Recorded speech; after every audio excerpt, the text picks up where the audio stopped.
Brian Griffiths is my name. We've got a 1965 Valiant here. It's been fairly well modified with a Hemi 6-pack engine in it. Suspension's been done up a little bit with a good Coney shock absorbers, and we've got 4-wheel disc brakes all around. Short 9-inch diff so we could get some decent wheels on the back. And it's been done in a Mercury Silver, which looks pretty good. And we do a bit of sprint work, club sprint days racing and a bit of drag racing. We've done a best of 13:02 at 107 mile an hour, and just club sprint days, 2 or 3 lap sprints. And Winton, we've been to Queensland, we've been to Eastern Creek, all around, down to Queensland Raceway, where else? That's about it. Okay, so you built this car yourself? Yeah, we done all the, when I bought the car it was all original, but it did have a Hemi 6 engine in it, all standard, was auto. We took that out, put a performance engine in, 4-speed gearbox, a few modifications to the floor pan to get that in, close ratio 4-speed, upholstery done, the same as the AP6 Valiant V8s had, just make it more comfortable, and that's about it. All the chrome work, all have been polished. So what suspension brakes are you running? The late model disc brakes, and that's about it really. The late model front end, upper and lower control arms. Okay, what rear brakes are you running? Are you running disc on this arm? Yeah, we got the disc to suit the Ford, and we got the calipers off a probably an 82, 83 model Ford, aluminium calipers, and it all suits pretty good. What ratio is the diff? The diff's 3.5. It's the 9-inch. It's got Detroit locker in it. 31 spline axles. Just so we don't have to worry about breaking anything. It's there forever. Okay, and so which gearbox is it on? It's the Valiant gearbox? It's the Valiant 4-speed, close ratio. Same as the R2's used. Steering box in this, which was about 20:1. The RTs had 16:1, and that's about it. How do you find the 20:1 box for circuit racing? Is it adequate? Or? Well, you get used to it, I suppose. Whatever you got, I think the 16:1 will be better. We'll get a bit more serious in racing. It'd be ideal to have, that's for sure.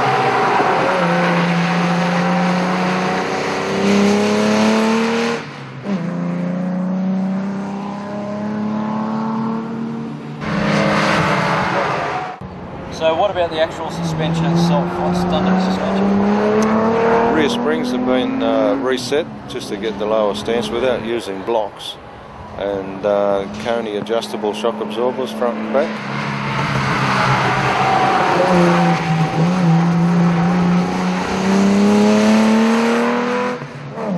Front suspension is very easy to work with. You can just wind it up and down. It's got no big deal there. Yeah, the Valiant torsion bar suspension is very nice for that, isn't it? Yeah, easy. Very easy. And what sort of camshaft are you running? This is a fairly hot one. Is that correct? Yeah. It's we got 254 at 50 thou. It's only 40 thou over pistons. Head's been extensively modified. Flows very, very good figures. And the triple 45mm Webers. And the extractors we made at home, a friend of ours, give us a hand with that. Greg Banks' brother, Adrian, done a real good job on that. And we changed that to a dual 2.5 after a while, and the crossover in the middle, and it seems to work very, very good. So the camshaft in it, so would that be like just a step above an E49 cam? Oh yeah, big step above 49, yeah. Okay. Solid cam naturally. Okay, what, roller rockers? Yes, Yellow Terra roller rockers. Standard crank at the moment, standard pistons, all standard bottom end, standard oil pump, which has been pretty reliable. This engine's been going now for about 8 years. Including racing? Including racing, yeah. We go for drives down the coast, up the coast, Port Macquarie and back, cruise along. It comes along beautifully, 3.5 grand.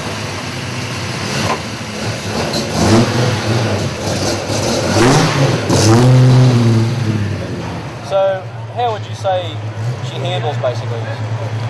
Needs a bit more done to it. I need a bit more negative canter and a camber and a big sway bar will make a lot of difference. But mainly for the circuit racing. For circuit racing, yeah.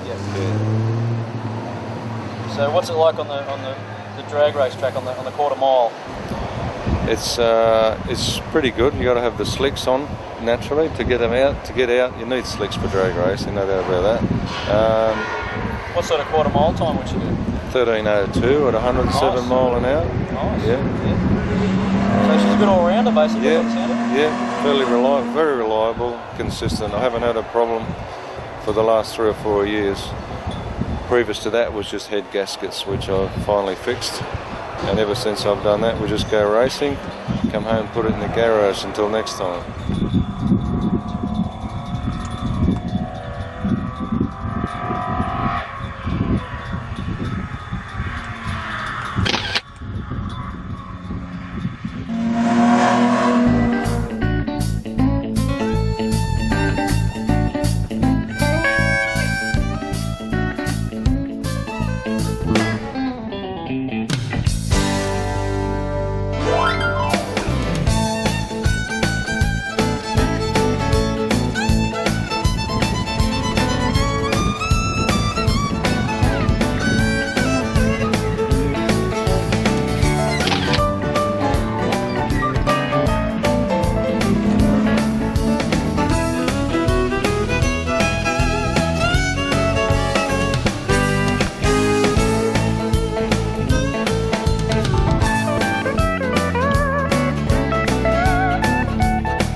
He up here somewhere. He's over there somewhere.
suppose if you were involved in a race where you've got other cars to contend with, you might have a few more problems than what we have now. It's just one out and out. You get involved in very little trouble. Any trouble is just gone by itself. It's no big deal. It's just using a slide or just a bit of grass and that's about it. The only runoff area on this track. It's quite good. Yeah, I noticed you've got the blokes using some of that runoff areas. Something's breaking down, picking down at the moment. And even with that slide engine, it still runs quite hard, doesn't it? Yeah, very good. Been a good engine. This has been in for about 10 years. Yeah? Yeah, changed a couple of head gaskets until we solved the problem with the copper head gasket. Good seal. Half-inch nuts. Bolted in about 95 pound. Been with that for 2 years now. Been up to Queensland, Barracuda, Winton a couple of times. That's still quite a good motor. Good oil pressure. Temperature started right down. I'm on you on. It's terrific. Just a big road.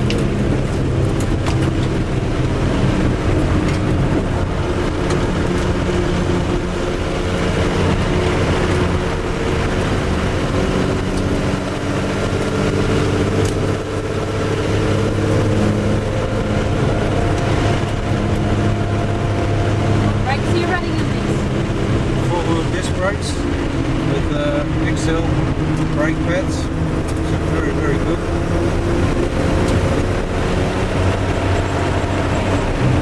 490s rear end, 3.5 gears, 31 spine axles, only adjustable shock absorbers. That's about it. How do you set up the shocks for the track?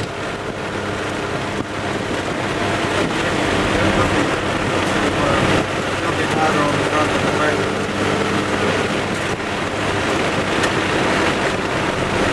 I've been reasonably happy with the setup, so I've been looking at trying different things. Just soften that all over.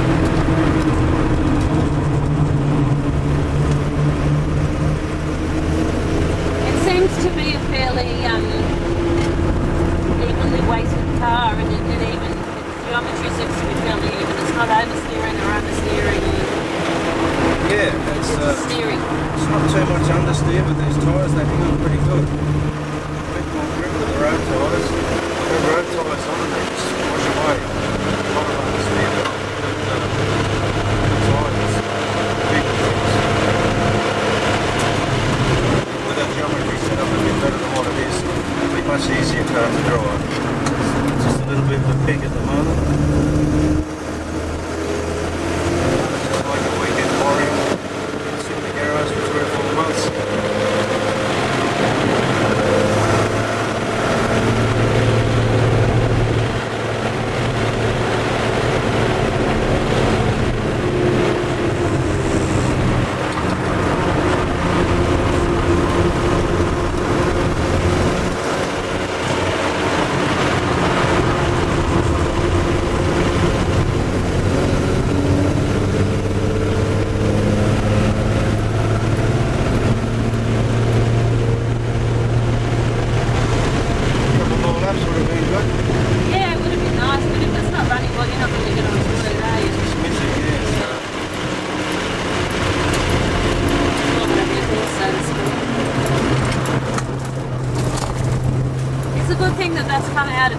day and not at the start of it, you wouldn't want to spend the whole day in the pits. We started a little bit just on that last one. I thought I would run out of fuel. I put more fuel in it. It seemed to be alright. Maybe only put about 5, 10 litres, 6 litres in. Maybe I used that all up. Yeah. But I don't think so. I think there's a little bit there. It seems to be electrical power breaking down somewhere along the line. It's a little bit to look at. Maybe it's still fuel, but carburation rather than quantity. Yeah, it doesn't feel like that, but it could be a number of things, I suppose. Yeah.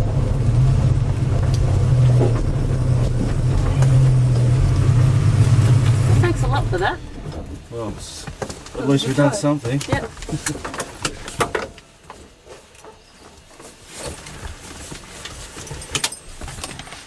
was getting around a bit smoother then with the Forester. Probably just the more you drive, a little bit better you get on each corner, you know. Yeah.